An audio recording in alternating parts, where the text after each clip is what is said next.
Okay guys, so our last video was we were just wrapping up with tracking everything for 3 days, getting your average. You're now, as far as knowing your goal, obviously it's going to be a little bit different than everybody else, and that is something that you need to identify. So the difference being if you're a bodybuilder / if you are recreationally just trying to get, more aesthetic looking, versus if you're a track star, marathon runner, or, Jerry in Cubicle 4 with slight muffin top and blood pressure issues, right? So depending upon what you're trying to do is going to dictate the path that you're going to choose. So with that being said, know what your goal is after you now have your average. That's how we're going to start this, okay?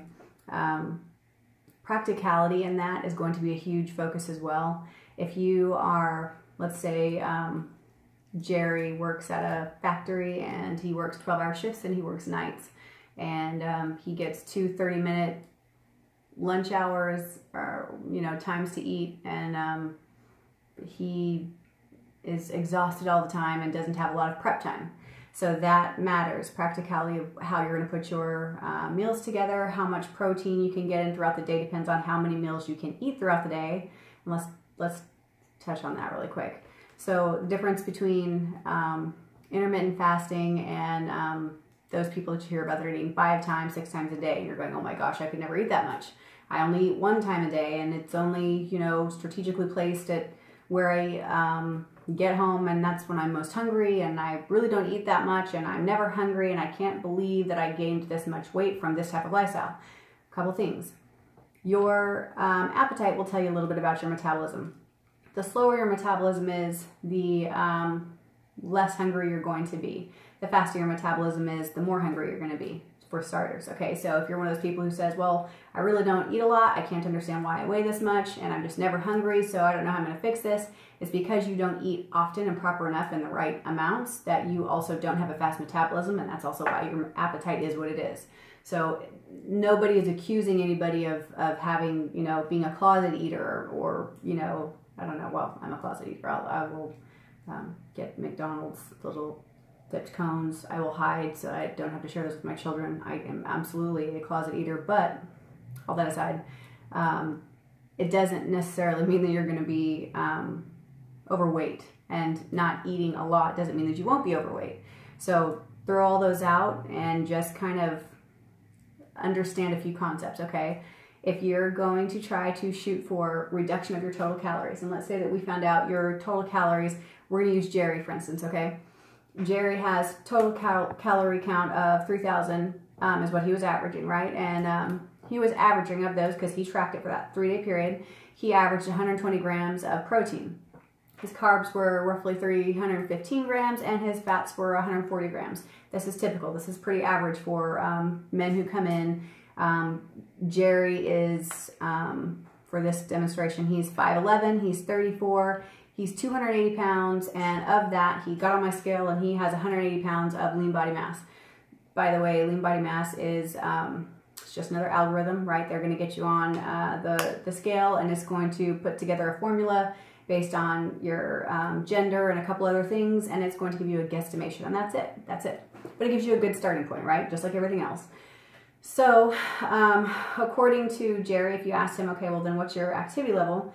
Jerry's going to look back to that 10-year period where he was, really hoping that his high school years of football would translate into NFL, but it didn't. But he still had a lot of muscle and great memories, and so in his head, he's like, well, I'm an Olympic level activity person, and obviously because I played really hard and that was my desire.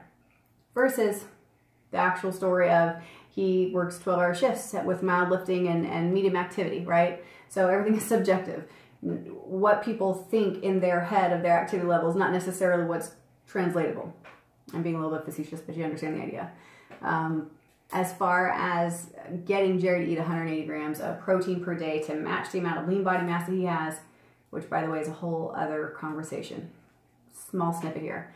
To know how many grams of protein you need, there are many formulas for this. The FDA says for every 2,000 calories, you should have 50 grams of protein, and that's just basing it off of calories, and that's very general and not helpful to anybody. If you asked any bodybuilder, they would say you need about 1.4 to 1.8 grams of protein per pound of total weight. That's what some of them would say.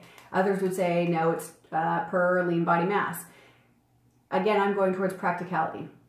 If Jerry is, working at a factory and he's just simply trying to get rid of his muffin top and lower his blood pressure, I'm going to say, okay, then Jerry probably can't eat 250, 300 grams of protein a day, nor does he need to, because those don't fit his goals. So I, specifically for the average person who walks by, who usually only takes in 50 to 80 grams of protein daily, I'm not going to try to throw their protein to 350, 400 grams per day. I do a gram to a gram and a half of protein per lean body mass, not total weight. So for Jerry, if I'm sticking to the gram, if I'm doing a gram per pound, then that means he's hitting exactly 180 grams per day, and that's what his protein intake is going to be. That just keeps it simple for this specific idea. That means I have to increase it, because he was sitting at 120, which is better than the average person. Again, the average person just taking in approximately 50, 80 grams a day, but here is Jerry, he's eating 120. He's still not eating enough for the amount of lean body mass he has. So I'm changing that. I'm increasing it to 180 grams. I'm going to break that down into 5 meals. That means he's going to be averaging around 36 grams per meal. Very easy, very doable. And when I say meal, I'm not saying go cook an entire, 3-course meal for 5 times a day. I'm saying 5 opportunities for you to be able to get in 36-ish grams of protein per meal. So that means a bar, that means a protein drink, that means a bar and a protein drink sometimes. That means sometimes you take a little thing of meat and you just eat that in between meals, or whatever else, as long as you get the grams of protein. But that's why supplements are available for people. So use them if you want to, don't if you don't. If you can hit 180 grams in just real foods, hats off to you, absolutely. As far as what is left over, so now that we've accomplished, okay, he needs 180 grams of protein a day, that leaves his carbs and his fats, right? So if he was coming in and he was averaging 3,000 calories a day, I'm going to start out slow, because I know his work is hectic, he doesn't sleep well, he says he's constantly tired and fatigued. I'm not going to try to throw him down to 1,800 calories a day. I'm going to slowly decrease him. If you just dropped down 300 calories a day, according to your, calculations of trying to lose a pound per week, that wouldn't get you very far, but it will get you far if people start seeing results. What doesn't get people far is, I decreased my calories, 500 calories per day, just like I was told, and I did that for a week and nothing happened, and I'm really frustrated now and I don't want to do this anymore. That's what doesn't get people very far. Start people slowly. Start yourself slowly and have patience with yourself. Okay, so again, we pulled him up to 180 grams of protein. If you remember back in the first video, we talked about how protein, carbs, and fats each have a certain amount of calorie content, right? So every protein is 4 calories per gram, every carb is 4 calories per gram, every fat is 9 calories per gram. Well, now that's all we're doing. We take the fact that he's eating 180 grams of protein, we multiply that by 4. That is 480, let me not say the wrong thing here. 720 calories per day just in his protein. So if you're taking that number and you're saying, okay, well, he was at 3,000, I'm now dropping him down to 2,700, right? So take that 720 calories of protein and take that from the 2,700, because now you got to figure out your carbs and your fats. So you've got approximately 2,000 calories remaining, and those 2,000 calories need to be divided between carbs, fats. Well, if you know reducing someone's carbs is the best way to also help with their, lower their blood pressure, and it does, then you're going to say one of two things. You're either going to say, well, then I'm going to try to make this ratio happen where his carbs are substantially lower than his fats, or you're going to recognize, okay, I don't have to do that yet. We're not there yet. Just simply decreasing all of his total calories will also decrease the total amount of carbs that he's taking in, so we can start there. So all I would do is take that 2,000 calories and I would divide it by 2, and then that's 1,000 calories into carbs and 1,000 calories into fat. Then I would take that 1,000 calories and I would divide it by 4, because there are 4 calories for every carb, right? So that's going to put Jerry, who was initially eating 315 grams of carbs, he's now going to be decreased to 285 carbs per day. So his carbs are being reduced, his blood pressure is going to be impacted positively, and I don't have to do a lot of tinkering and playing with the ratios just yet. That leaves a certain amount of calories for fats. That's the same with the fats. So we're going to break those down, divide by 9 this time, because remember that fats are 9 calories per gram. And then we're going to get another number, which is going to be, what was it, 126 grams we're reducing and rounding down. So approximately, we're looking at Jerry's first week. He went from eating, what was it?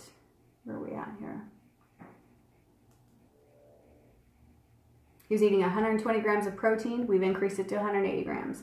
He was eating 315 carbs. We have reduced that to 285 grams. He was eating 140 grams of fat. We've reduced that to 126 grams. And that is the total amount from 3,000 to 2,700. That's a 300 calorie drop. But that's also monitoring and tracking how he's getting it in his grams, in his macronutrients. So you can do this a couple ways. You can say, okay, well, I'd like to hit it mathematically. I'd like to make this to where if I put in this formula and I should be able to lose 1.5 pounds per week based on this formula, you can do that. But there are not a lot of people that you can just set up like a computer and you can put in whatever you'd like them to, you know, eat and pick their foods and them stick exactly to it. There are too many variables. Some people are not going to want to give up their weekends or their alcohol. Some people are not going to want to give up their, I don't know, their cheesecake on Thursday nights at wherever, or chips and salsa night at whatever. So know what you are willing to do, able to do, and then also know that you can't go into a perfectionist mode and just assume that you're going to be able to hit this 100%. What I see a lot of times is people will go into this with a perfectionist mindset. You go in and you say, okay, so for the next 2.5 weeks, I'm going to hit this exactly right. And what you do is you burn yourself out. And then what do you do after you burn yourself out? You go through that, okay, well, I'm going to cry for 3 days and I'm going to have cheesecake and, you know, screw everybody and I'm just going to be fat and be alone or something. I don't know. You know, we go through extremes, and the extremes are what you have to stop. Hit this with a goal in mind, know the path, know what you're trying to accomplish, and know that you're going to screw up numerous times while you're doing this, and give yourself patience. Watch for results, not your intent, right? Be realistic. Know that you will need to kind of adjust and shift as you start dropping. But as far as how to monitor and track, what I typically do is I will put somebody on a reduction. I'll watch their weight, and if it takes 3 weeks, and every single week they're losing 2 or 3 pounds per week, I'm going to leave it. I'm not going to move anything. It's when they start getting to where it's slowing down and maybe they've only lost 1 pound or maybe they stagnated a week or 2, I might do another adjustment. But it depends on how far we've been into it, how much they've been adhering to it. I'm not just going to start reducing continually over and over and over and over whenever they're not being able to stick to the first rule set that we've given them. So give yourself time to acclimate and to understand how to do everything and feel efficient with it, and feel you know, like you're getting into the groove with your patterns and your daily activities and needs and your work schedule and your sleep schedule and all that other stuff. I hope this was helpful. If you've got any questions, you can certainly put them down in the comments, and if you have anything else you'd like me to do a video on, go ahead and let me know.